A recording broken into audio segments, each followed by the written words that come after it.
Bonjour, nous allons revenir sur les événements de la dernière semaine dans Plus belle la vie, où les choses sont vraiment en train de mal tourner pour Pavel, qui échappe aux mailles du filet pour le moment, mais c'est peut-être reculé pour mieux sauter. En effet, toute sa bande s'est fait arrêter.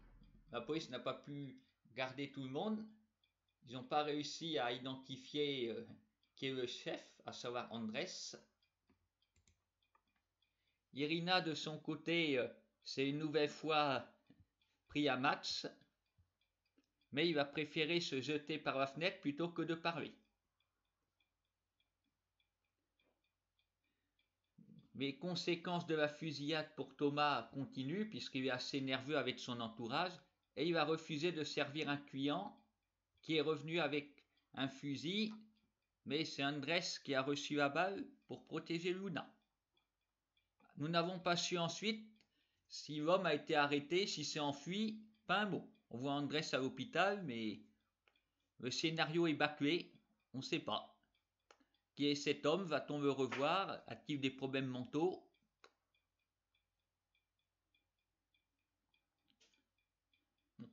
Andrés est solide, c'est peut-être sa seule qualité parce que autrement, les faits donnent raison à Anton et Samir. Ils disent que Luna l'affaiblit et c'est peut-être ça parce qu'avant on voyait pas Andrés, on ne savait pas qui était Pavel, alors ça il m'inquiétait. Maintenant que nous savons de qui il s'agit, on se rend compte que c'est un gaffeur, voilà. Il était peut-être pas comme ça avant, mais nous avons découvert son identité au moment où il était amoureux de Luna. Parce qu'avant il se cachait, il avait peut-être raison de se cacher. Parce qu'il ne donne pas l'image d'un homme intelligent. Pour preuve, il laisse traîner son téléphone portable sur la table, ce qui fait que Samir peut envoyer un SMS à Luna afin de l'attirer dans un piège. Non, vraiment, de la part de quelqu'un qui dirige un gang, c'est pas prudent du tout. Tout comme le fait que lors de la fusillade, il est sorti récupérer un cadavre et il l'a remis dehors sous les coups de feu. Il n'avait déjà pas brillé par son intelligence à ce moment-là. Bon, après, on va voir s'il est réactif, parce que Luna a eu le temps de le prévenir qu'elle était au restaurant et qu'on voulait s'en prendre à elle. Si Samir est parti, c'est Anton qui est là. Alors, Andrés va-t-il arriver à temps pour arrêter son lieutenant? Nous verrons bien. Il a beaucoup de mal à se faire respecter. On comprend pourquoi. Les affaires sont pas très bonnes ces temps-ci pour eux. C'est assez jouissif de voir ça aussi. Avant, voilà, on se disait, ouh, ils semblent intouchables, on ne sait pas qui c'est qui est là-dedans. Mais non, bon, on sait qui c'est, on les voit se parler. On voit que c'est surtout une belle bande de bras cassés. C'est pas une raison pour les sous-estimer, bien sûr, mais ça semble pas être vraiment des lumières. Quand tout va mal,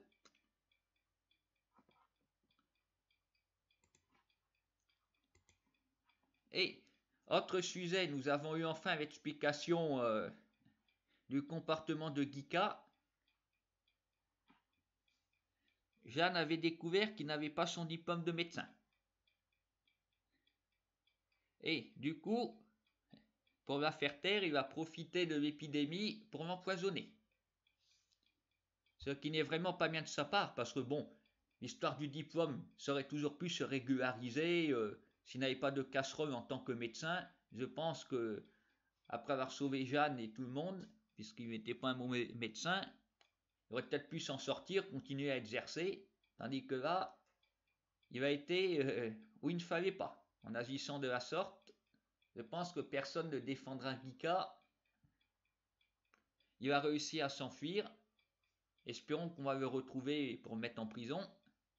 Sinon, c'est que Plus belle la vie fait n'importe quoi. Et que ce ne sera pas encore un scénario fini, on verra bien.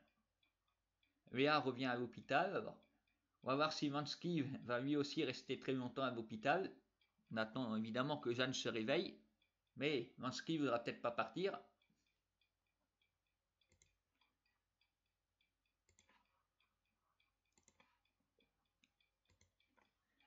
Pour Samia, cette semaine, ça a été poubelle à vie, puisque c'est pas facile ses attributions à la mairie, surtout quand elle voit que les éboueurs du quartier ne sont pas passés, parce que monsieur le maire a changé l'ordre de la tournée. Alors, du coup, ça a été à elle d'enlever les poubelles mises devant le local.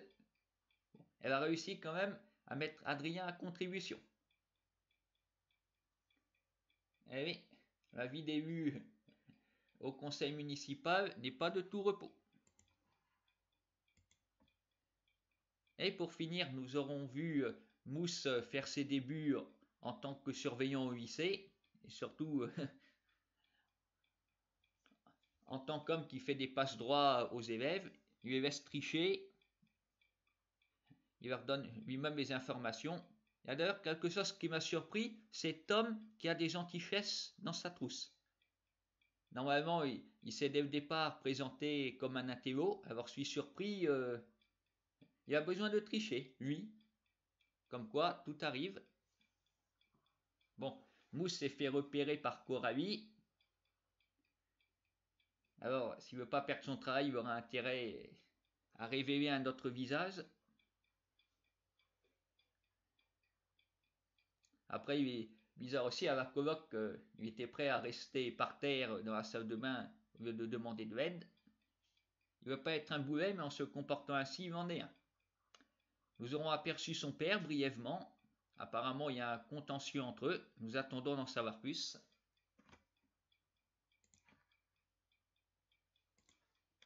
La question qui se pose évidemment, c'est Luna va-t-elle survivre? Nous verrons lundi ce qui se passe au restaurant, si elle s'est mise debout pour éviter les balles. Anton n'a pas tiré haut, alors tout est possible, à moins qu'il se soit trompé de porte. Ça s'est terminé en plein suspense. Je vous souhaite à tous de bonnes fêtes de Pâques et surtout, ne sortez pas pour autant, il ne faut pas attraper le coronavirus. Normalement, le tournage ayant été interrompu, la semaine prochaine sera la dernière, il n'y aura plus d'épisode en rab ensuite. Il serait temps que la situation s'arrange pour nous tous.